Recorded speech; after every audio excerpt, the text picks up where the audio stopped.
Hello everyone, welcome to my channel. तो देखो हम लोग 10th आईजीसीएसई का पेपर सॉल्व कर आईजीसीएसई का फिजिक्स पेपर। ठीक है, कोड है 0625/41 मई जून का। ठीक है, तो 9th क्वेश्चन सॉल्व करना भी। 9th का फर्स्ट में क्या बोलता है, figure show circuit diagram on figure 9.1 draw two clearly labelled arrow to show the direction of flow of electron. ठीक है, and direction of conventional current. तो बहुत सिंपल है, पॉजिटिव टू नेगेटिव। तो हाँ, तो यहाँ पे एम लिखा, ये मीटर है, तो ये माइनस ए प्लस है। तो फ्लो ऑफ इलेक्ट्रॉन क्या होता है, नेगेटिव से पॉजिटिव की तरफ होता है ना। तो ये डायरेक्शन क्या है, फ्लो ऑफ इलेक्ट्रॉन का, बराबर है ना। हाँ।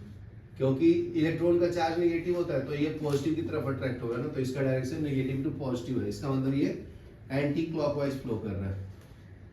ये ऐसे क्लॉकवाइज होता है ना, तो ये क्लॉकवाइज। तो यहाँ पे लिख लो, flow of electron is clockwise. And current की बात करेगा तो प्लस से माइनस की तरफ, मतलब वो ये बराबर है ना, ऐसे बताया, ऐसे जाएगा, और ये पॉजिटिव से नेगेटिव की तरफ जाएगा ऐसे। तो ये क्या हो जाएगा, एंटी क्लॉकवाइज ना। हाँ।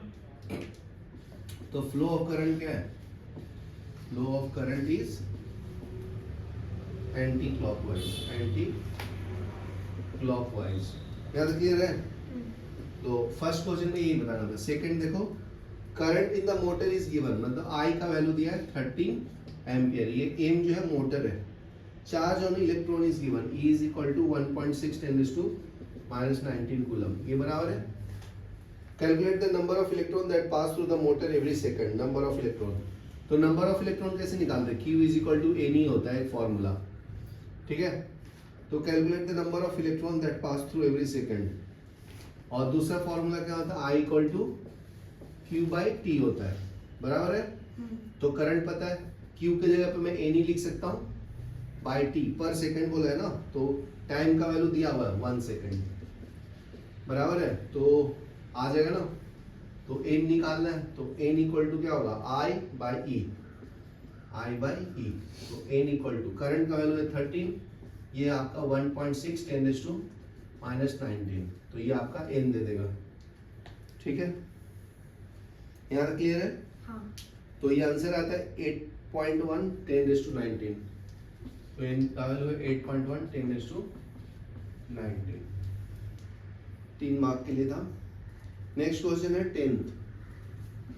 10th में फर्स्ट क्या बोलता है, so that potential difference current graph for the circuit is given. Potential difference current, इसका एक ग्राफ दिया है ऐसा, ये इंक्रीजिंग ग्राफ है।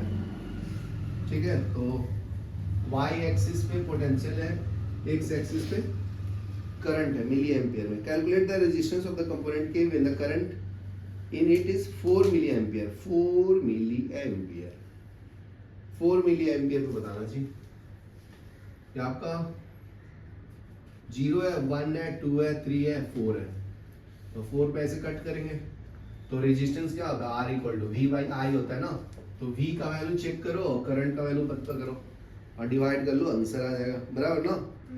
तो ये होता है 4 पे आपका 9.2, V का वैल्यू 9.2 है, और I तो पता ही है 4 है ना, 4 मिली एम्पियर है। तो क्या करो, मिली को नॉर्मल एम्पियर में कन्वर्ट कर लो, तो 9.2 डिवाइडेड बाई 4, मिली बोले तो 10⁻³ इंटू एम्पियर। तो R का वैल्यू आ जाएगा 9.2, ऊपर में 1000 हो जाएगा, ये ऊपर जाएगा तो बाई 4। तो आपका रेजिस्टेंस का वैल्यू 2300 ओम आ जाता है। बहुत सिंपल था ये तो। ठीक है, ये लिख लो, फिर नेक्स्ट बताता हूँ। 10th का बी में क्या होता है, so that circuit containing component K, ठीक है, at low temperature component has a much greater resistance than R. ठीक है, तो के का ज्यादा रेजिस्टेंस है जी देन आर से, लो टेम्परेचर पे, एट लो टेम्परेचर, बराबर है। एट हाई टेम्परेचर पे क्या है जी जिंदगी में, K has low resistance than R. State and explain effect of the lamp when temperature changes from low to high. Refer the statement. क्या होगा? क्या? देखो अगर लो टेम्परेचर पे हाई रेजिस्टेंस है, हाई पे लो है, तो इसका मतलब क्या है ये? बताइए। इसका मतलब क्या है दया? ये थर्मिस्टर है ना फिर? हाँ। समझे? तो ये लिख लो। Greater current in lamp. अगर यहाँ पे लो रेजिस्टेंस पे हाई रेजिस्टेंस है, इसका मतलब हाई है ना? तो देखो V इक्वल टू क्या होता है? IR। अगर ये ज्यादा रहेगा तो इसका मतलब करंट क्या है? लो। दे आर इनवर्सली रिलेटेड ना? हाँ। समझा? तो फर्स्ट केस के लिए क्या लिख सकते हैं इसमें? When resistance is high, current is low, current is low. New statement के लिए है। हाँ, और करंट लो है। और दूसरे केस में क्या है जी? अगर रेजिस्टेंस क्या है? लो, तो करंट हाई होगा। At high temperature, resistance is low, resistance is low, then current flowing through circuit is more,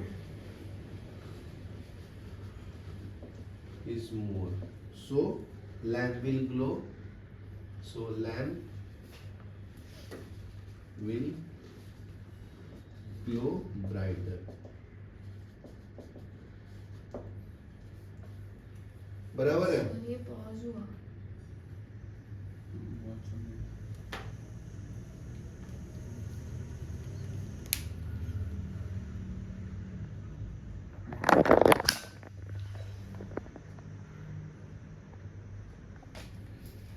समझा?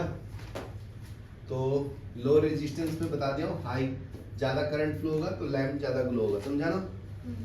और क्या लिख सकते हैं बताइए? Resistance of thermistor reduced at low temperature. तो ये कौन ऐसा बिहेवियर शो करता है? थर्मिस्टर ना? तो ये थर्मिस्टर का प्रॉपर्टी होता है। Thermistor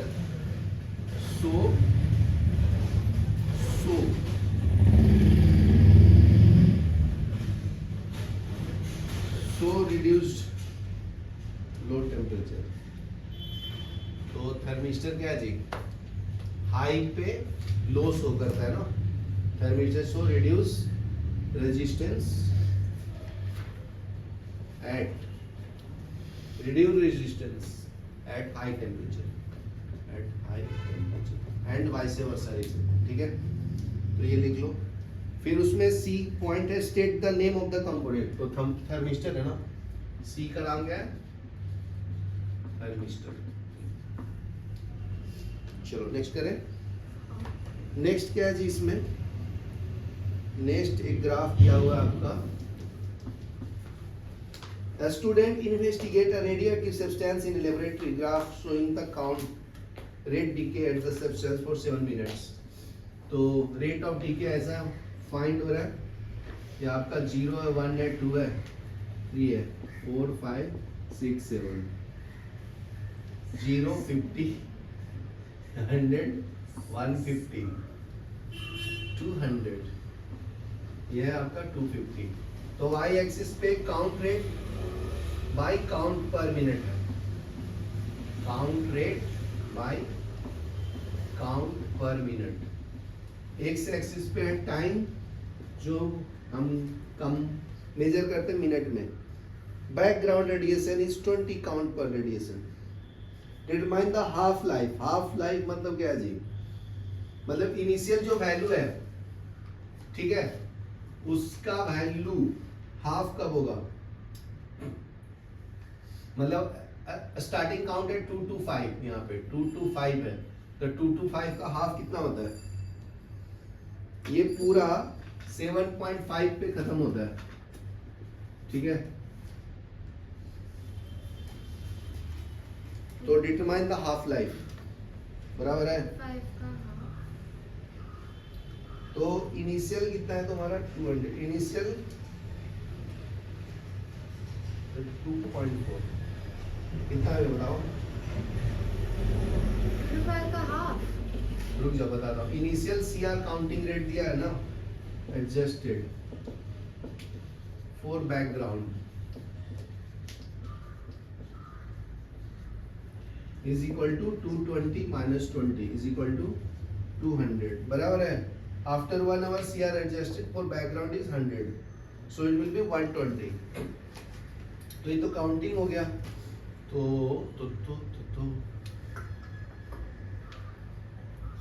after 1/2 life CR adjusted ये आ जाएगा 100। इसका मतलब कितना मिनट आएगा? 100 मतलब कितना मिनट होता है? 1.8 क्योंकि 2 मिनट्स 120 हो जाए।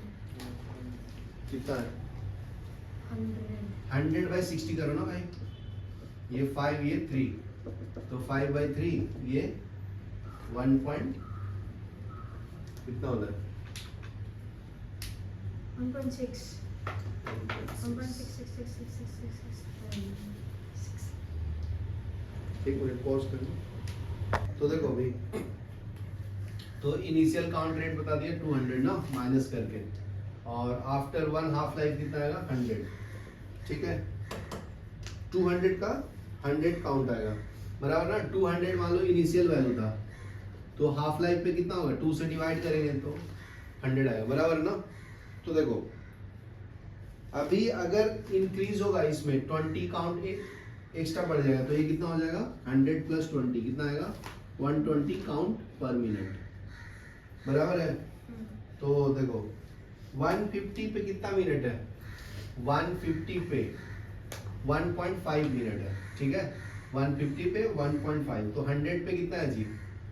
तो 1.5 का डबल कितना होता है? लगभग 3 होता है ना। तो उसमें 1 इंक्रीज किया 4, तो इसका 2.4 क्लोजर बताया, बस वो अप्रोक्सीमेशन करके ही बताया उसने। ठीक है, तो ऐसे लिखो 150 के लिए तुम्हारा 1.5 मिनट, तो 100 के लिए क्या आएगा? 4.0 मिनट, तो 120 के लिए कितना आएगा? 2.4 मिनट। ऐसे ही काउंट किया यूनिटरी मेथड से। ठीक है, नहीं तो फिर फॉर्मूला मेथड से करना है तो कर सकते हो,